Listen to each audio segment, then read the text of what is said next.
I'm not an inspirational speaker. I've never lost a limb on a mountainside, metaphorically or otherwise, and I'm certainly not here to give career advice because, well, I've never really had what most would consider a job. However, I have had large groups of people listening to what I say for quite a few years now, and it's given me an inflated sense of self-importance.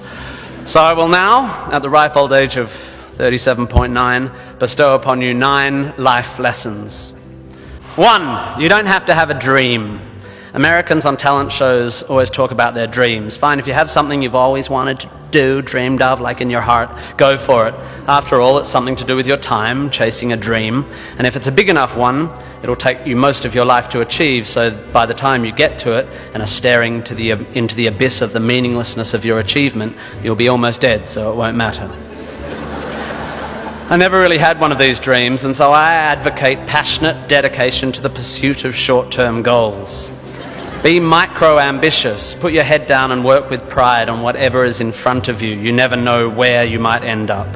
Just be aware the next worthy pursuit will probably appear in your periphery, which is why you should be careful of long-term dreams. If you focus too far in front of you, you won't see the shiny thing out the corner of your eye. 2, don't seek happiness. Happiness is like an orgasm. If you think about it too much, it goes away.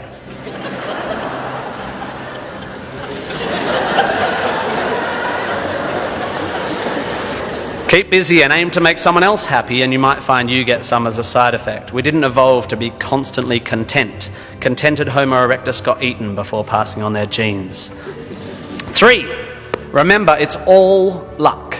You are lucky to be here. You are incalculably lucky to be born. Understanding that you can't truly take credit for your successes, nor truly blame others for their failures, will humble you and make you more compassionate.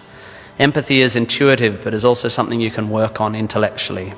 4, exercise. I'm sorry, you pasty, pale, smoking philosophy grads, arching your eyebrows into a Cartesian curve as you watch the human movement mob winding their way through the miniature traffic cones of their existence. You are wrong and they are right. Well, you're half right. You think, therefore you are, but also you jog, therefore you sleep, therefore you're not overwhelmed by existential angst. You can't be can't, and you don't want to be. Play a sport, do yoga, pump iron, run, whatever, but take care of your body. You're going to need it. Most of you mob are going to live to nearly 100, and even the poorest of you will achieve a level of wealth that most humans throughout history could not have dreamed of. And this long, luxurious life ahead of you is going to make you depressed. 5, be hard on your opinions. A famous bon mot asserts that opinions are like arseholes, in that everyone has one. There is great wisdom in this, but I would add that opinions differ significantly from arseholes, and that yours should be constantly and thoroughly examined.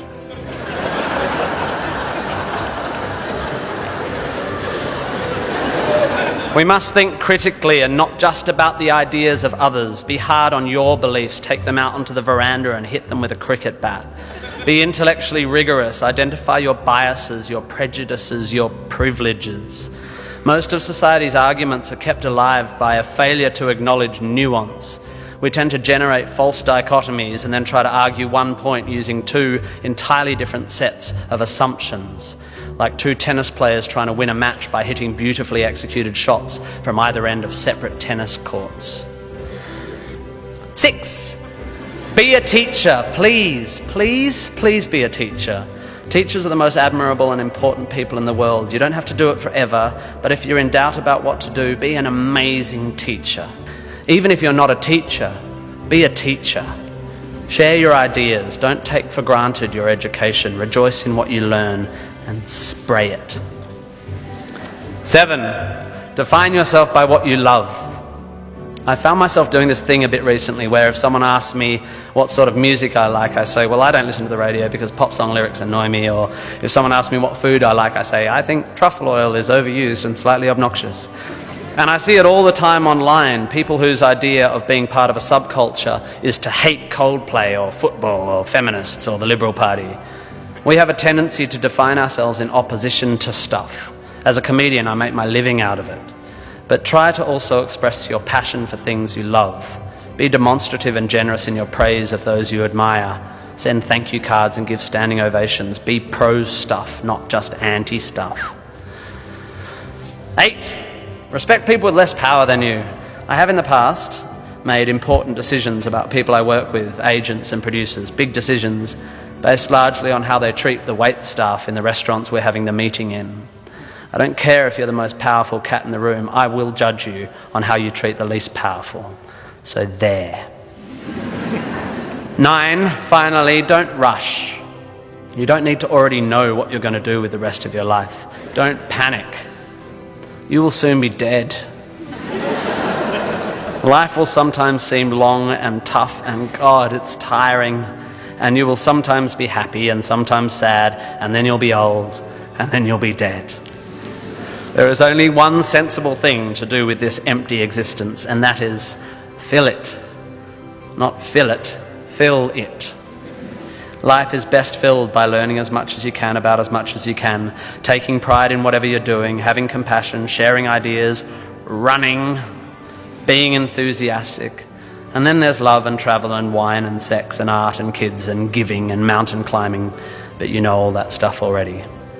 It's an incredibly exciting thing, this one meaningless life of yours. Good luck, and thank you for indulging me.